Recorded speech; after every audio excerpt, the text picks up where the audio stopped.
Orang yang tidak ke masjid, tidak ke musola itu tinggal di komplek, tinggal di nagari, tidak pergi ke masjid, tidak pergi ke musola. Coba perhatikan sosialisasinya pasti buruk. Karena hanya dengan berjamaah ini kita saling bertemu, saling bersapa, saling bersalam. Ya selama tidak mengotori masjid, ya tidak apa-apa. Tidur di masjid itu boleh. Nabi Muhammad Isra Mi'raj dari mana? Dari masjid. Berarti Nabi tidur di masjid malam itu. Karena diceritakan Nabi setelah Khadijah meninggal dunia itu sering tidur di Masjid Haram. Makanya Nabi itu diangkat dari masjid, dari Masjidil Haram. Nabi tidur di masjid. Jadi ketika di Masjid Nabawi itu Nabi kalau memberikan pelajaran, itu sahabat tuh yubana pusu-pusu ke mulut Nabi, Ibu. Karena dulu kan tidak domik. Ya dah, tidak domik. Berpusu-pusu itu sahabat Jawa. Ya. Kalau awak kalau bisa jauh boleh tuh. Ya dah. Kalau bisa, makanya ambo kadang ceramah Pak. Kalau masjid kadang tuh Pak, kadang ambo kurang semangat ceramah di masjid kadang tuh Pak. Kok itu jamaah sepanjang tembok. Jadi masjid itu ada fungsi ibadah, ada fungsi silaturahimnya, ada fungsi itu tawanan perangnya, fungsi taklimnya, lengkap mesti musyawarahnya di sana. Yang tak boleh itu menjadikan masjid sebagai mahkamah pengadilan, tidak boleh. Ada kasus.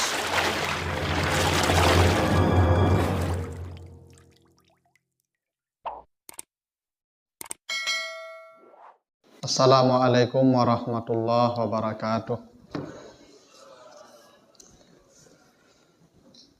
Alhamdulillahi rabbil alamin. Assalatu wassalamu ala asrafil anbiya'i wal mursalin wa ala alihi wa ashabihi ajmain. Bapak, ibu-ibu, kaum muslimin, jamaah subuh yang dimuliakan Allah. Kembali kita bersyukur kepada Allah atas segala karunia-Nya. Salawat dan salam untuk Nabi kita Muhammad sallallahu alaihi wasallam. Bapak Ibu yang saya muliakan, kita lanjutkan kembali bahasan kita dalam Sirah Nabawiyah. Terakhir kita sampai pembicaraan sampainya Nabi di Quba. Dalam peristiwa hijrah dari Makkah ke Madinah, Nabi tiba di Quba, istirahat selama beberapa hari, menunggu Ali dan keluarga Abu Bakar di sana. Setelah semua sampai di Quba, tidak ada lagi umat Islam yang tinggal di Makkah. Maka Nabi kemudian dengan Abu Bakar melanjutkan perjalanan ke Madinah. Dan terakhir kita bahas di Quba, Nabi membangun masjid yang disebut dengan Masjid Quba itu, yang itu masjid pertama yang dibangun dalam sejarah Islam, tentu setelah Masjid Haram dan Masjid Aqsa. Nah, dan itu dipuji oleh Allah, masjid yang dibangun atas dasar ketakwaan yang disebutkan di surah At-Taubah. Nah, sekarang kita akan lanjutkan bagaimana perjalanan Nabi sampai di Madinah. Nah, begitu Nabi sampai di Madinah, sebelum Nabi hijrah itu Madinah itu namanya Yasrib. Jadi nama Madinah itu setelah hijrah. Sebelum Nabi sampai di Madinah, kota itu namanya Yasrib. Lalu Nabi ganti dengan Madinah, Nabi yang menggantinya. Yasrib itu artinya yang tercela. Oleh Nabi diganti dengan Madinah. Madinah itu artinya tempat tumbuhnya agama. Dari kata din itu agama, Madinah itu tempat agama tumbuh. Memang agama ini munculnya di Makkah, tapi tumbuhnya tidak di Makkah, karena mandek di Makkah dakwah. Di Madinah lah agama ini tersebar kemana-mana, dan karena itu kotanya disebut Madinah. Nah, di samping juga kota yang didasarkan hidupnya pada aturan agama. Itu artinya. Nah, jadi Madinah itu tidak kota artinya tuh. Kemudian diartikan kota. Karena Madinah itu dalam Al-Quran dilawankan dengan kata Arab. Wa minal a'rab munafikun wa min ahlil Madinah. Begitu di surat ada di At-Taubah, ada di mana di Al-Hujurat. Bahwa kota itu lawannya Arab. Arab itu artinya Badui. Jadi Arab itu bukan orang Arab, maksudnya itu orang Badui, pedalaman, orang kampung yang tidak berperadaban atau yang belum mengenal agama.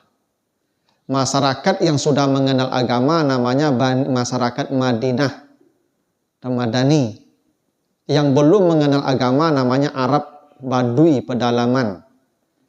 Maka diceritakan ada orang Arab datang, Nabi sedang ceramah, dia pipis di sudut Masjid Nabawi. Nah, itu wajah al-Arab.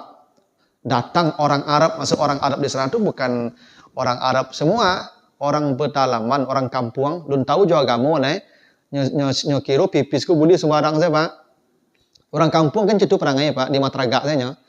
Nah, di Mataraso jubus tuh, orang kampung tuh mah. Pipis di sudut masjid itu nampak oleh sahabat Umar berdiri mau menampar itu orang, kata Nabi biarkan, dia tidak tahu biarkan.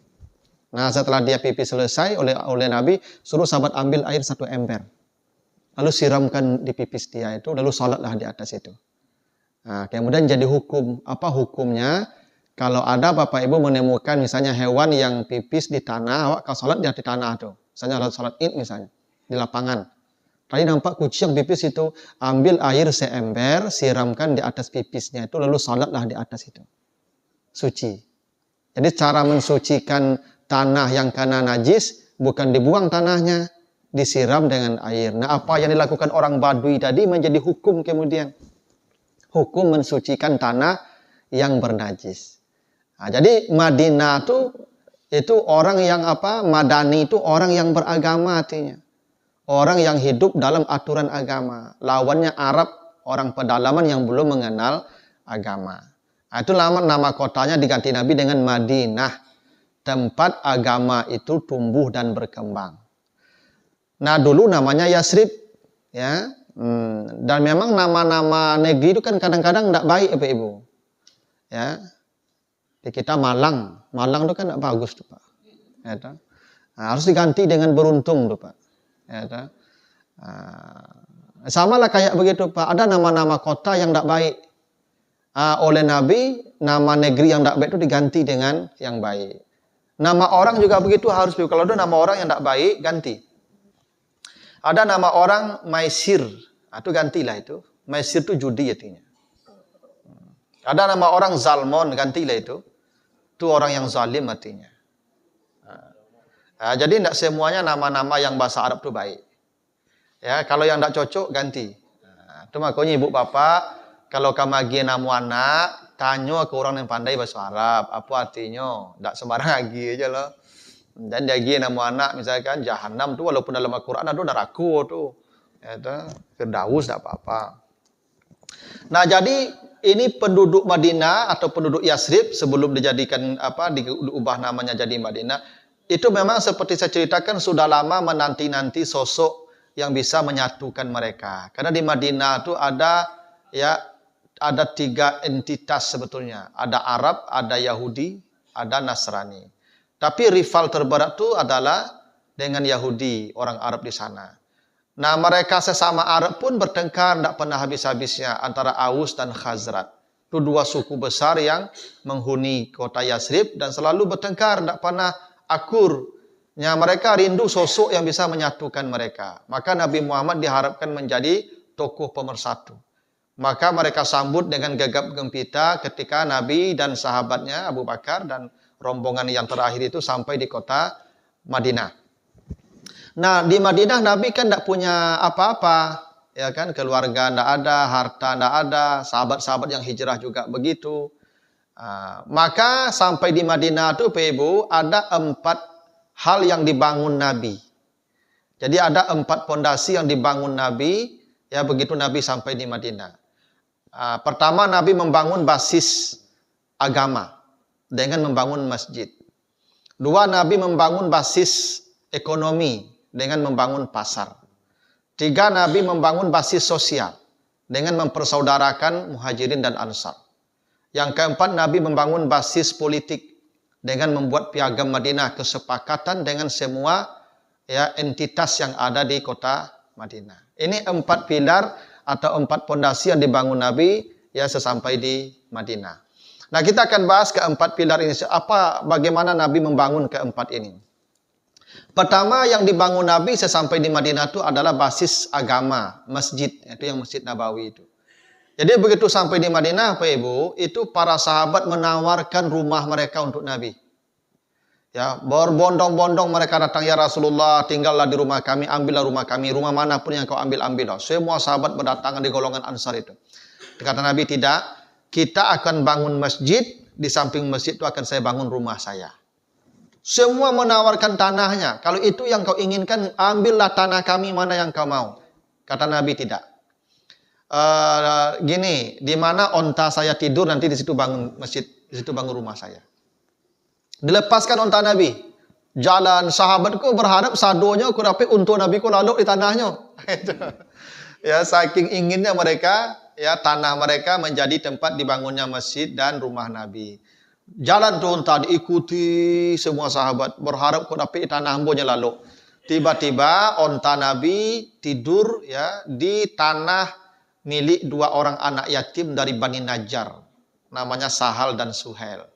Ini dua anak yatim ini di kota Yasrib itu dari Bani Najjar. Tidurlah onta Nabi di sana. Lalu kata Nabi, di sinilah saya akan membangun masjid dan rumah saya di samping masjid. Ditanya siapa pemiliknya? Tuh pemiliknya tuh dua anak yatim dari Bani Najjar. Ditemuilah ya walinya, karena dia masih anak yatim kan, ditemui walinya. Ditanya apakah tanah ini mau dijual? Betul, kalau mau beli tidak apa-apa, kami jual. Berapa dijual kata Nabi? 3.000 dinar. 3.000 dinar, Ibu. Abu Bakar langsung, Pak, ambil uang, ini Rasulullah saya bayarkan 3.000 dinar. Jadi Abu Bakar yang membayarkan cash tanah milik untuk pembangunan masjid dan rumah Nabi 3.000 dinar. Makanya harta Abu Bakar semuanya dibawa hijrah. Tidak ada yang ditinggalkan di Makkah. Anak-anaknya tahu tuh harta Abu Bakar dibawa semua. Bapaknya kan Abu Quhafa udah buta tuh. Ya, udah buta tuh Abu Quhafa itu. Tanya ke anaknya, ya, anak Abu Bakar itu, apakah ayahmu meninggalkan hartanya? Kata Asma binti Abu Bakar, ada. Bohong dia tuh, ada. Mana? Kata bapaknya yang buta tuh, diambil kerikil, dimasukkan dalam kantong, lalu dirasuk ke orang kayak butuh tuh. Sang orang kayak, ya tinggal ame, makanya udah ame batu tuh. Karena ame dibawa sadonya untuk bekal perjalanan Nabi sampai di Madinah. Betul. Itu Abu Bakar beli tanahnya 3.000 dinar. Tanah membangun Masjid Nabawi itu, rumah Nabi itu Abu Bakar punya yang mewakafkan sendiri itu. Makanya kata Nabi, Ibu, semua orang nanti dipanggil masuk surga dengan pintu surga beragam. Kan pintu surga ada satu tuh, ada 8 kata Nabi. Semua orang pintu surganya ragam-ragam. Pintu 1, pintu 2, pintu 3, sampai pintu terakhir. Kata Nabi, ada orang-orang yang dipanggil namanya dari semua pintu-pintu surga. Pintu surga semua memanggil namanya. 1 manggil, 2 manggil, 3 manggil. Semua pintu surga memanggil namanya. Dia bebas dari pintu mana saja. Sahabat bertanya, siapakah mereka yang masuk dari pintu surga yang semua pintu surga memanggilnya? Kata Nabi, ini satu-satunya. Ini salah satunya, Abu Bakar. Jadi Abu Bakar itu kelak Bapak Ibu akan dipanggil masuk surga dari semua pintu-pintu surga. Apa amal Abu Bakar? Hitung saja orang yang sholat di Masjid Nabawi sejak masa Nabi sampai hari kiamat itu amalnya. Karena tanah itu dia yang membelikan. Nah, makanya yang membangun masjid itu, siapa yang membangun masjid, yang mewakafkan tanahnya untuk pembangunan masjid, itu akan diamankan Allah sampai hari kiamat kelak. Dia dapat pahala amal yang tanpa putus. Itu Abu Bakar begitu. Nah, dibangunlah Masjid Nabawi, ya. Nabi selama masjid dibangun dan selama rumah beliau belum siap, maka beliau tinggal di rumah Abu Ayyub Al-Ansari namanya. Ada seorang sahabat namanya Abu Ayyub Al-Ansari. Kebetulan rumah Abu Ayyub ini ada 2 lantai. Kata Abu Ayyub, ya Rasulullah, engkau tinggallah di atas, biar kami di bawah. Engkau tinggal di lantai atas, kami tidak mungkin engkau di bawah. Kata Nabi, jangan. Saya di bawah, engkau yang di atas. Karena engkau pemilik rumah. Memang adabnya begitu, Pak. Jadi walaupun tamu dihormati tuan rumah, kita tetap tidak boleh mengambil yang lebih hebat di rumah itu dari dia. Nah, engkau di atas, saya di bawah. Itu Abu Ayyub pernah diceritakan, Pak Ibu, pernah candy-nya bocor, Pak Ibu. Semalaman tak lalu juga istrinya menutup candy itu, memacik candy itu. Takut jatuh ke badan Nabi beku ketika Nabi lalu. Begitu takutnya Abu Ayyub kan tamunya ya tidak nyaman, Pak Ibu. Sampai semalaman kena candy ko bocor, Pak Ibu, ditutup dengan tangan. Dan tak lo berani ke bawah mencari sesuatu penumbuknya loh. Dipacik sampai pagi. Nah, begitulah Abu Ayyub itu hebatnya, Pak Ibu. Abu Ayyub itu Pak Ibu diceritakan dia selalu masak yang terbaik untuk Nabi. dan dia makan setelah Nabi makan. Yang semua sisa Nabi itu mereka perebutkan. Gitu Abu Ayyub itu, Ibu. Jadi dia masak dengan istrinya, masak yang paling baik dan diserahkan ke Nabi, dan mereka tidak pernah makan kecuali sisa-sisa Nabi itu yang mereka makan. Itu Abu Ayyub Al-Ansari itu. Pernah ada, dan itu Bapak Ibu, saya tanya ke majelis kawan-kawan di Jamaah Tabligh, kan mereka kan sukanya ke India, Bangladesh, enggak Pakistan itu ya. Nah, itu mereka selalu ke sana tuh, pergi jalannya tuh ke India, Bangladesh, Pakistan. Ya pernah saya iseng tanya Pak Ibu ke kawan-kawan, salah satu kawan di Tabligh itu, Pak, kok ke Bangladesh apa Pak? Keceknya, Pak, apa kalau ingin tahu persaudaraan seperti apa Islam bersaudara seperti masa Nabi dulu, ke Bangladesh lah. Pak itu Pak, di Bangladesh tuh orangnya miskin Pak, miskin, rumahnya lantai tanah sih, miskin orang situ.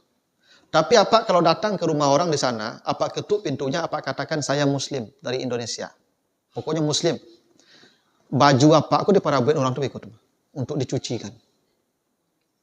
Tidak akan mencuci baju apa, lo baju apa itu diperebutkan orang di rumah itu. Apa yang ada di rumah itu akan mereka jual untuk menjamu bapak tuh. Ada sepeda, mereka jual sepeda mereka untuk membelikan makan untuk apa. Setelah nyobain apa makanan mereka makan dari sisa apa tuh. Tidak nyoka makan apa makan dulu siswa apa barunya makan. Itu di Bangladesh. Kalau apa mereka makan, tidak buat piti, Pak bisa mati tidak makan Pak sejuk aja. Ya nak. Oh gitu Pak. Jadi memang begitulah persaudaraan tuh Pak. Kalau ada orang tamu ke rumah kita, begitulah Abu Ayyub mencontohkan. Ya, makanya pernah suatu ketika Bapak Ibu Abu Ayyub memasak makanan yang di situ ada bawang putih. Maka kemudian Nabi tidak makan. Setelah dilihat tidak seperti biasanya. Biasanya makanan kau rusak, tidak rusak. Sedih Abu Ayyub bertanya, ya Rasulullah, apa kau tidak kau makan masakan kami? Tidakkah enak masakan kami? Kata Nabi, saya tidak makan bawang. Kalian makanlah, tapi saya tidak makan bawang. Nah, itulah alasannya kenapa makanan yang beraroma tidak sedap itu hukumnya makruh. Itu dari hadis itu tuh, dari cerita Abu Ayyub tuh. Nabi tidak pernah makan makanan yang beraroma tidak sedap. Wah, bukan haram, kalian makanlah kata Nabi, tapi saya tidak makan. Nah, jadi jangan suku mana makan jariang tuh, Ibu, apa jariang, patai, itu. Ini tidak haram loh, Ibu, cuman tuh makruh saja. Cobalah Bapak Ibu kalau makan jariang tuh, kan Bapak Ibu tidak nyaman tuh. Di rumah tuh tidak nyaman tuh kalau makan jariang tuh banyak-banyak tuh. Ke kamar mandi bangun kota, pasti itu. Ambo dulu suku jariang ketika muda-muda, Ibu sejak berumah tangga, anda lah. Orang rumah ambo cakap tadi saya, ambo masalah jariang go, Ibu. Pada heboh lah, ambo nak makan jariang boleh Pak. Ya, kok makan jariang aja, ambo kok teragak mana. Ambo sudah makan jariang tuh kalau buang air, ambo lari ke tempat lain Pak. Pak ambo kamu salah, kamu saji, bagai. Kok di rumah tuh pada heboh tuh Pak. Kadang ibu-ibu ke banyak ada suku ya baun-baun begitu tuh Pak. Iya ya Pak. Makruh. Nabi begitu ceritanya kenapa makanan yang beraroma seperti bawang, seperti patai, jariang kalau lewat jengkol ya, itu hukumnya makruh. Makruh itu dibenci Nabi. Nabi bukan mengharamkan, tapi Nabi tidak suka saja. Nah, berapa lama Nabi di rumah Abu Ayyub sampai rumah beliau siap itu 3 hari. Jadi Nabi tinggal di rumah Abu Ayyub selama 3 hari saja. Dan itu memang begitulah adab kita bertamu. Ya, kemarin juga di Kuba Nabi 3 hari sampai tanggal 8, 9, 10, 11 berangkat lagi dari Kuba ke Madinah sampai tanggal 12. Jadi memang kalau kita bertamu ke rumah orang, adabnya tidak boleh lebih dari 3 hari. Setelah hari keempat kita pamit pergi. Bapak Ibu selama 3 hari itu tamu tidak boleh ditanya-tanya. Layani saja. Hari keempat kalau dia tidak pindah juga, tidak berangkat juga, itu boleh ditanya. Urusan kamari. Hari kampe baru ditanya. Hari ketiga itu dilayani saja. Jangan baru duduk kawan lo biru pulang. Ada itu lo Ibu. Ada lo kawan lo Pak baru duduk tamu baru biru pulang. Ya, hari kampe baru boleh tanya begitu. Itu contoh dari Abu Ayyub Al-Ansari. Maka dibangunlah Masjid Nabawi itu. Jadi Masjid Nabawi itu Ibu bukan bangunan megah. Hanya beberapa pohon korma yang dijadikan sebagai tiang. Atapnya itu pelepah-pelepah korma. Di bawahnya kerikil-kerikil dan pasir-pasir. Dan temboknya ada dari batu bata. Untuk membatasi saja, ini batas masjid, ini batas luar. Jadi Masjid Nabawi itu bukan megah Bapak Ibu. Oh, jangan bayangkan seperti ini, enggak. Itu kenapa sahabat tadi ada yang pipis dalam bagai. Itu Pak, itu bukti tanah tuh, bukti itu pasir tuh. Itu makanya sahabat ketika salat Bapak Ibu, itu kening mereka bertanah-tanah. Kata Nabi, kalau menempel di keningmu tanah, pasir, jangan dihapus. Jangan dihapus. Kenapa? Fa inna rahmata tuwajihukum. Karena rahmat Allah sedang menempel padamu. Itu hadis sahih itu. Itu makanya Bapak kalau salat, Nabi itu tidak pakai sajadah Pak. Sahabat itu tidak pakai sajadah. Tidak ada. Mana ada sajadah? Mereka salat di atas tanah itu.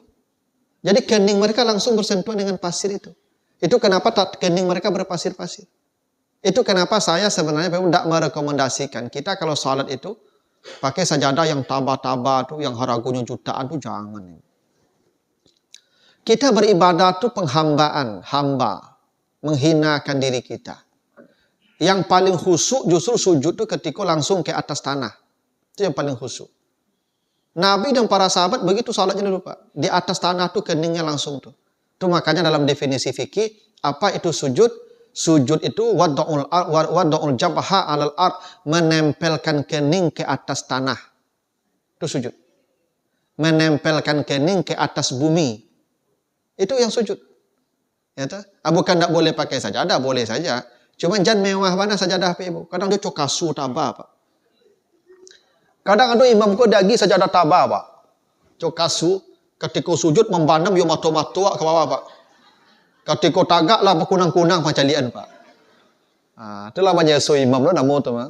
Ya toh. Yang standar sajalah kayak beliau ni ketek tipis sudah. Ya toh. Tapi kalau misalnya Bapak Ibu nampak ada pasir di depan tu, kita mau sujud, kata Nabi, jangan dihapus. Sujud saja di atas pasir tu. Kecuali sebelum takbir.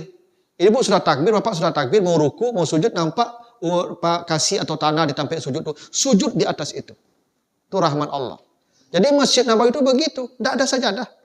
Ya, itulah Masjid Nabawi itu dulu biasa saja Bapak Ibu. Orang sampai ada bergulat guys. Sahabat dalam masjid itu bergulat bagi Bapak Ibu. Bergulat.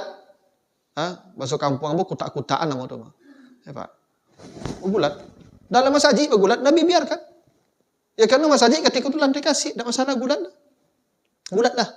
Ya toh. Siku jangan gulat Pak Ibu. Perang buat pengurus Pak Ibu. Ya toh.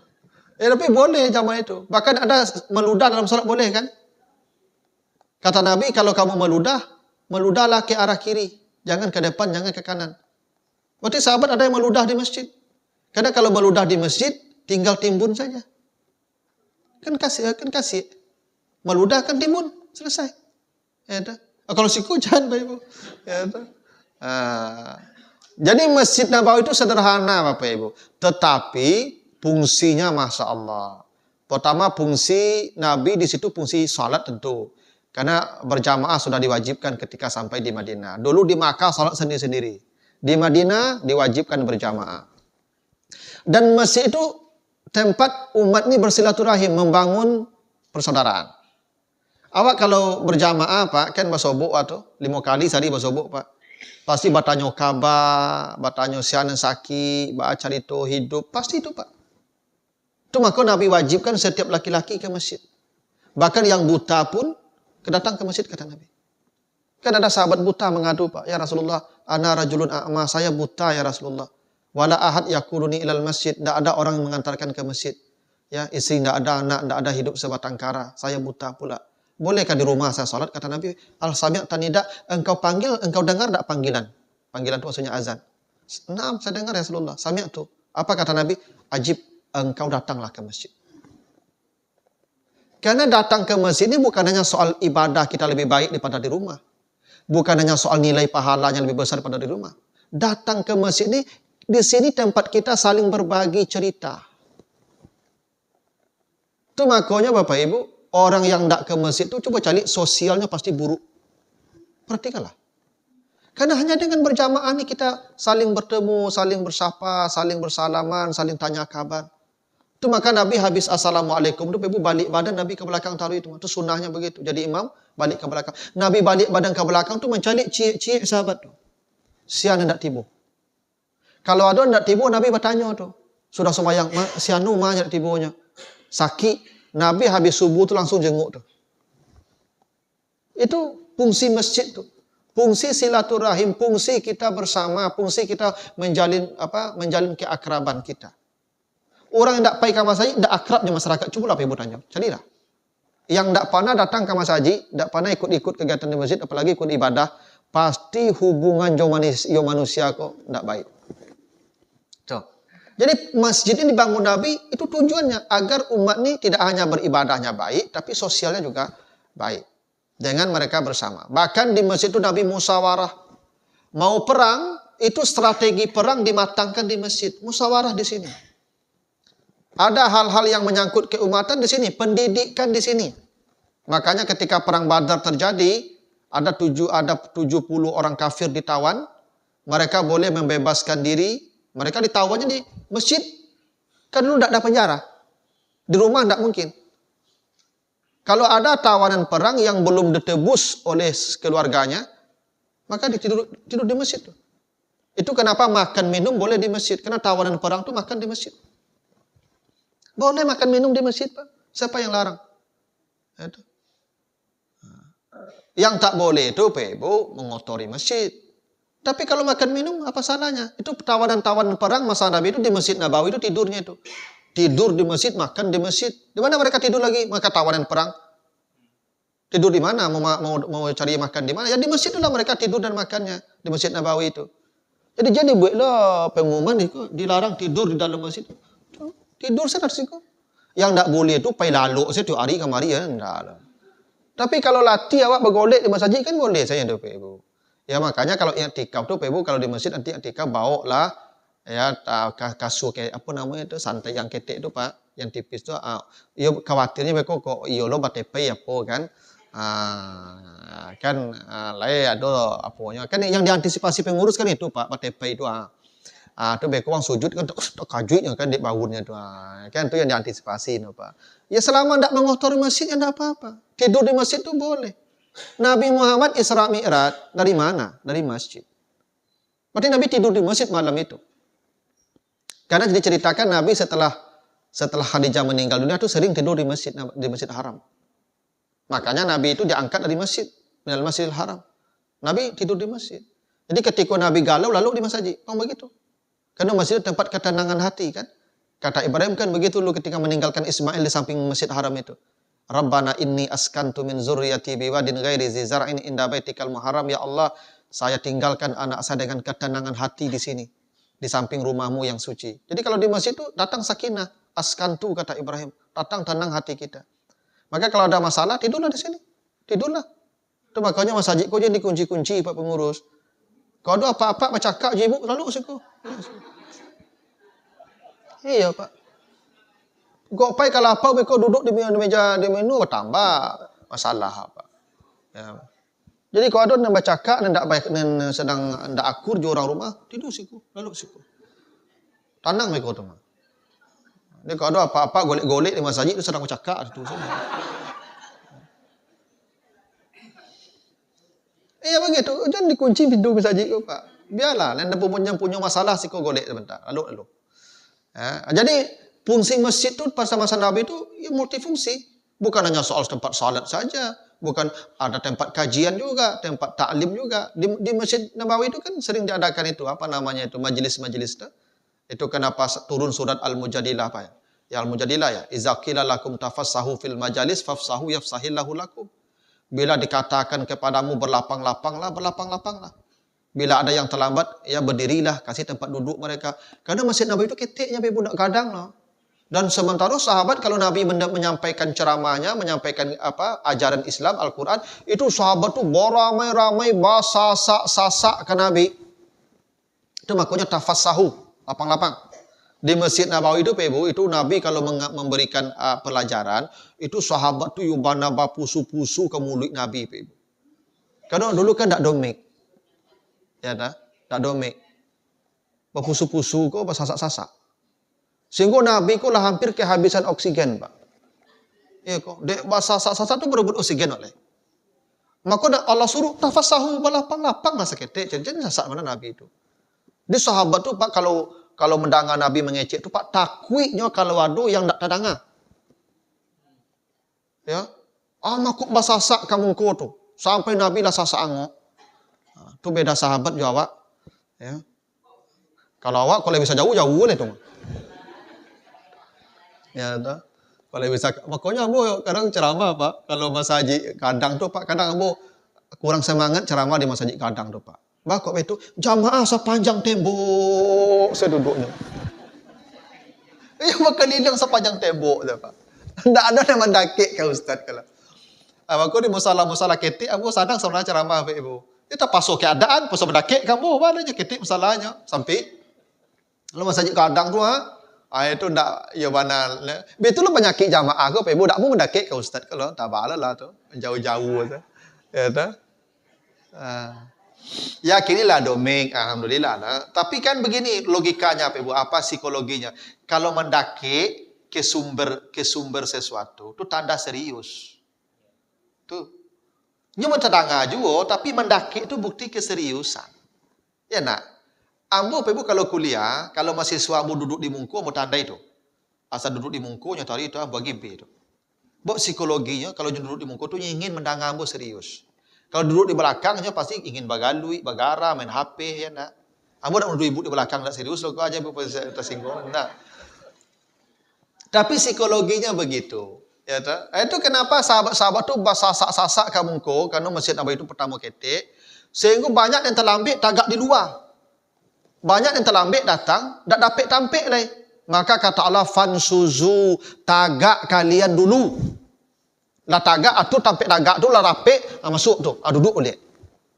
Begitu adab dalam majlis tu Pak, di Masjid Nabawi, begitu dulu tu. Ya, jadi kok nampak kawan tagak-tagak ni dua ingin dengar ceramah, dan tu tampik lagi. Awak ni di dalam kok tagak Pak. Ambo Jumat itu Pak, kan di belakang banyak yang tagak tu Pak. Di muka kok jarang kok Pak. Ranggang-ranggang di muka Pak.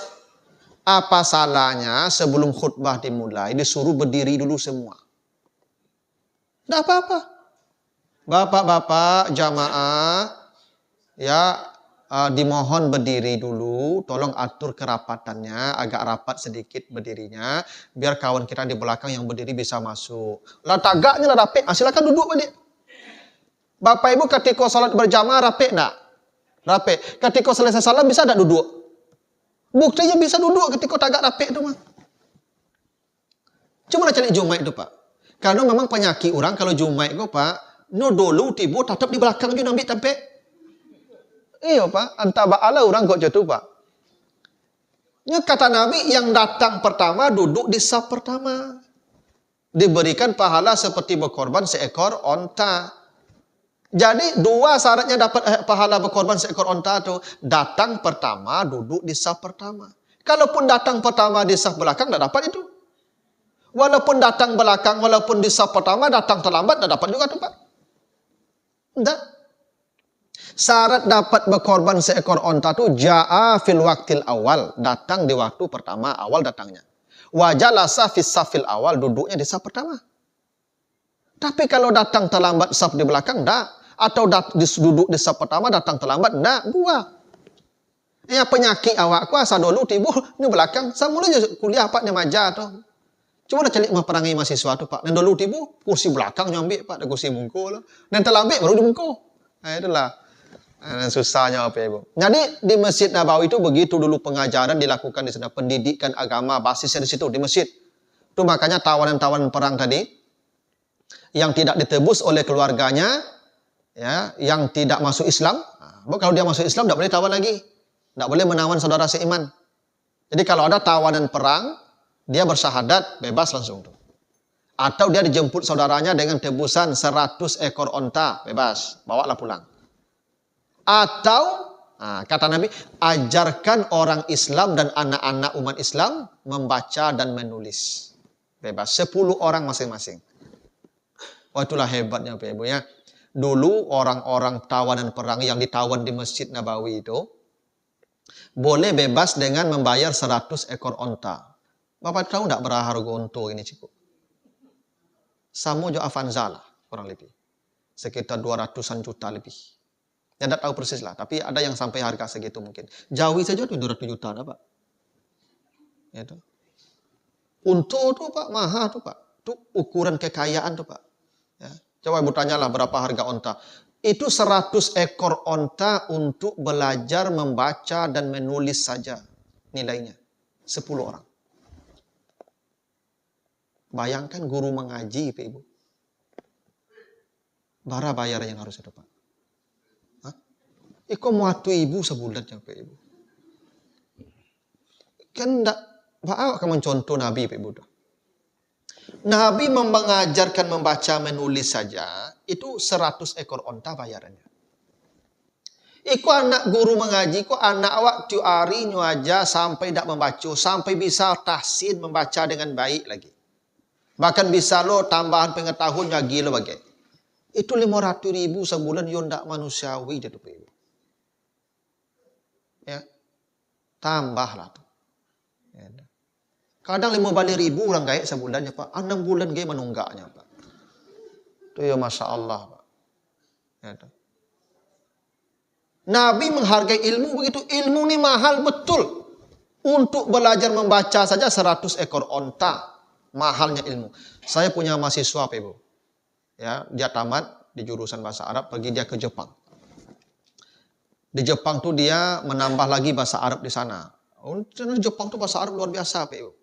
Ya, pembelajaran bahasa Arab di sana. Dan dia cerita Pak, di sana di Jepang itu guru bahasa Arab mengajar di sana itu 1 semester itu 6 bulan dia dibayar kalau dirupiahkan 96 juta.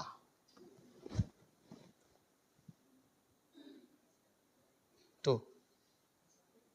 Itu kalau dirupiahkan katanya 1 semester tuh itu anak-anak tuh bayarnya 96 juta kalau dirupiahkan. Itu yang dikasihkan ke guru, berapapun muridnya. Para mahanya di situ Pak Ibu. Ya toh? Begitu orang menghargai ilmu. Awak kok yang mirip yang miris awak dengan penghargaan kita kepada ilmu Pak Ibu. Coba bayangkan ambo antar kabilo lah guru mengaji kok dapat perhatian serius kok Pak Ibu. Ya toh? Nah, jadi dulu tawanan perang tuh begitu. Dia mengajarkan baca tulis. Di mana diajarkan? Di masjid. Di masjid tempat belajar. Tawanan perang tuh kan di masjid tadi ditawan. Jadi yang mau belajar datanglah ke masjid. Siapa yang ingin pandai baca tulis datang ke masjid belajar sama si fulan yang sedang ditawan itu. Ya, jadi masjid itu ada fungsi ibadah, ada fungsi silaturahimnya, ada fungsi itu tawanan perangnya, fungsi taklimnya, lengkap mesti musyawarahnya di sana. Yang tak boleh itu menjadikan masjid sebagai mahkamah pengadilan, tidak boleh.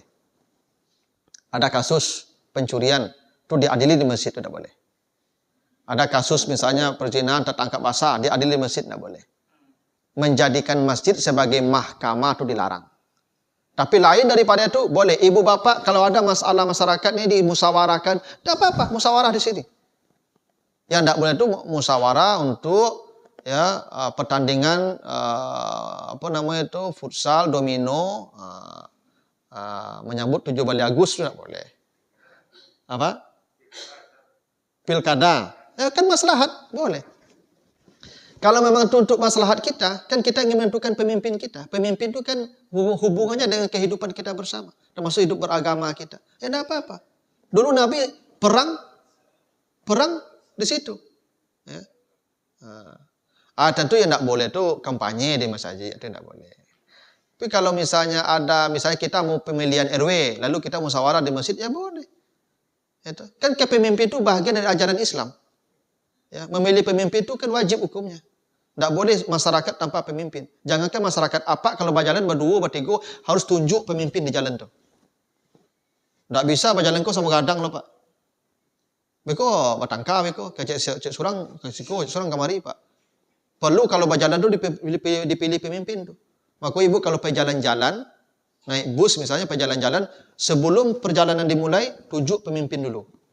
Yang dituakan. Ingo yang memberi komando di jalan. Tidak boleh di luar komando itu.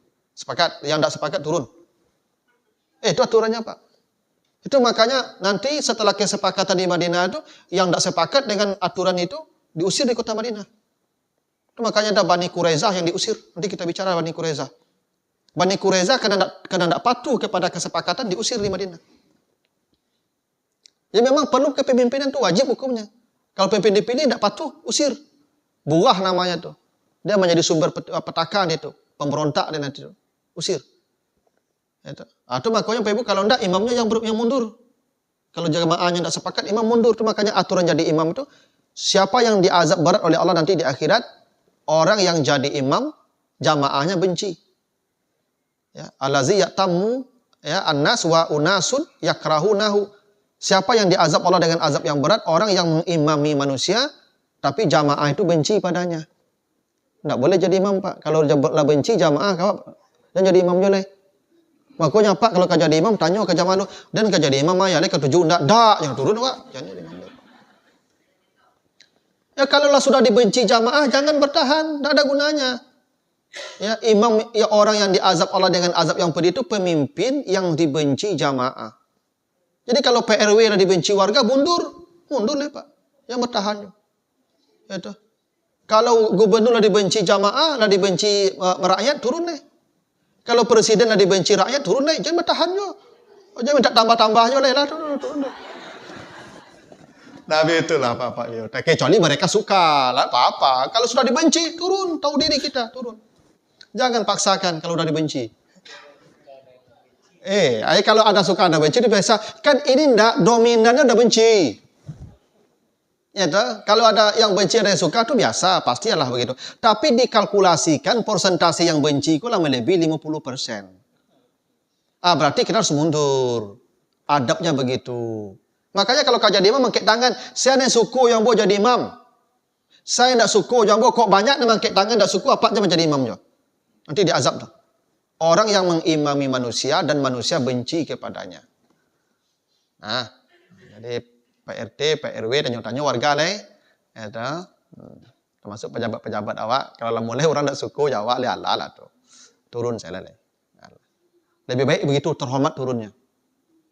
Ini kalau bertahannya begitu Pak, kudeta orang itu mah. Coba nak percaya Pak. Buruk turunnya begitu itu mah. Jatuh itu buruk lah Pak. Bencak waktu teratur turunnya Pak.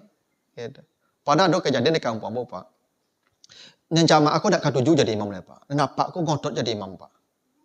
Ada orang tangka di belakang Pak. Semayang sengaja di belakang imam tu Pak. Begitu sujud, katagaknya elu kaki tu Pak. Lama nungkuik sih imam tu Pak.